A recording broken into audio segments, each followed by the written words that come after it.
Hello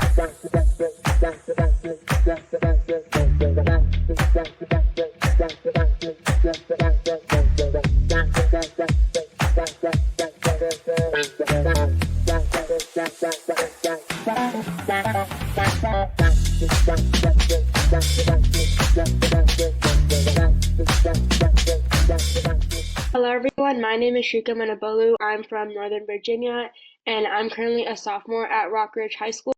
So my topic was similar to Dia's. It's about food additives, but it's on the impact on gut health and their subsequent impact on IBD, which is inflammatory bowel disease. So who doesn't love fatty foods? Just looking at the slide is making me hungry, but no. We all have the common assumption that fatty foods lead to obesity, but it's not just that. Again, my topic is the influence of food additives and preservatives on the gut microbiota and their subsequent impact on inflammatory bowel disease. So let me break this down for you. So basically, food additives are basically certain chemicals that are added into foods to make them taste better, look better aesthetically, or just make them have longer shelf life. And those can be coloring agents, flavoring agents, preservatives, texturizing agents, miscellaneous agents, and nutritional additives. And basically what gut microbiota means is just a fancy word for saying, it's just a fancy word for the gut environment. And then inflammatory bowel disease is nothing but just inflammation of the gut. So introduction. Dietary factors play a pivotal role in shaping gut health, with emerging research spotlighting the influence of food additives and preservatives on the gut microbiota. Inflammatory bowel disease, IBD, is basically a complex disorder with rising prevalence, and this presentation delves into the intricate relationship between food additives, gut microbiota, and their implications for IBD.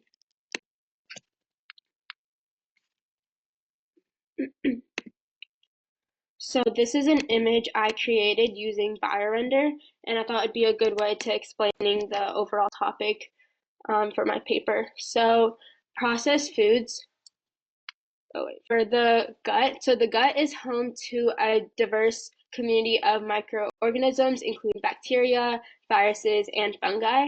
And basically this intricate ecosystem, it plays a crucial role in our health and how our bodies function. So this gut microbiome helps with digestion, nutrient absorption, and metabolism. So basically processed foods, which are often high in additives and low in fiber, can disrupt the delicate balance of beneficial bacteria in our gut, which is shown here. And basically this disruption is known as dysbiosis, which can basically trigger inflammation, which is on the right. This can lead to inflammatory bowel disease, IBD, and there are two important types, which is Crohn's disease at the top and then ulcerative colitis at the bottom. So this is important because by recognizing the profound impact diet has on our gut health and understanding the underlying molecular mechanisms, this can prevent these inflammatory disorders, and this can lead to a healthier body and a better quality of life. So my literature review. So I basically found that artificial sweeteners, which are found in processed foods and beverages, can induce glucose intolerance, and by inducing glucose intolerance, it alters the composition and function of the gut microbiota. And moving on to dietary emulsifiers. So what these do, they're commonly found in food additives, and they promote colitis, which was the inflammation I showed in the previous slide. And then maltodextrin, it disrupts the balance of commensal bacteria and impairs host defense against pathogenic microbes. And then Splenda, it's an artificial sweetener. The Splenda consumption promotes the expansion of proteobacteria, dysbiosis, and intestinal inflammation. And then the carboxymethylcellulose and polysorbate 80 are commonly used food additives known for their emulsifying and stabilizing properties in processed foods. Moving on to my methodology.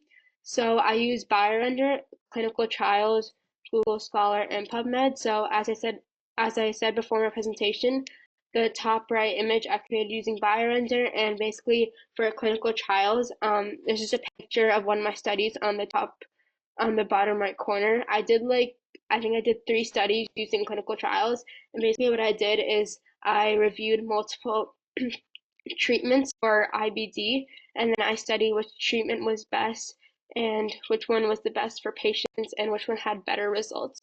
So basically, I conducted a secondary literature review based on multiple primary studies and informational research articles.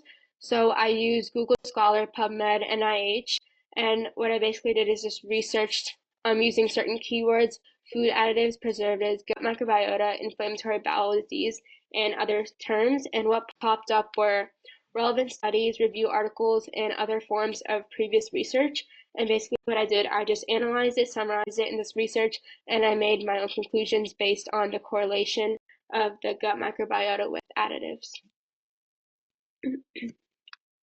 And my results. So my study showed that individuals with IBD who consumed higher amounts of food additives and preservatives basically had a less diverse gut microbiota compared to those with lower intake. And this imbalance in gut microbiota could exacerbate symptoms of IBD, which was the inflammation. And basically, these findings emphasize the relationship between dietary habits and gut health. And it's just that modifying dietary choices may have implications for managing IBD. So basically, emphasizes that managing your dietary choices is beneficial for your overall lifestyle. And studies suggest that carboxymethylcellulose can disrupt the gut epithelial barrier and promote immune dysregulation, while polysorbate 80 may contribute to gut microbiota dysbiosis and mucosal inflammation. So basically, their presence in their processed foods, like in baked goods, fatty foods, and sugary foods, they pose a risk for individuals with IBD by potentially worsening disease severity and symptomatology.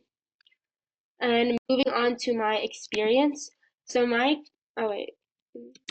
experience with Gifted Gabber has truly been inspiring. This was actually my first research paper, and having 2 guiding professors with me throughout this journey was very helpful, and I couldn't be more grateful that I was part of this. I'd like to thank Dr. Prahlad, Professor Virgil, and the whole Gifted Gabber team for making this possible to experience. Dr. Prahlad has given me valuable advice, and even back to when he would teach us about cancer and immunology, he was so passionate, and I truly learned a lot. And Professor Virgil, he was an amazing creative writing mentor, and he was so energetic when he was telling us his tips and so insightful when it comes to organization and writing. He helped me organize my introduction and helped me craft a comprehensive outline, which I basically built my whole paper on. And so a big thank you to everyone who has helped me, and I know this is only the beginning for me at this program, so I'm excited for the near future and other projects to come. Thank you. Bravo, Shrika. Amazing. Amazing. And you just like in the 9th or 10th grade, right? I mean, it's amazing what you've done, achieved. And I want to give a big round of applause to everybody who came out here to present. And please promise me that you're going to take it to your counselor, your presentation, and your teacher. And Mona Lisa is not meant to be in the basement.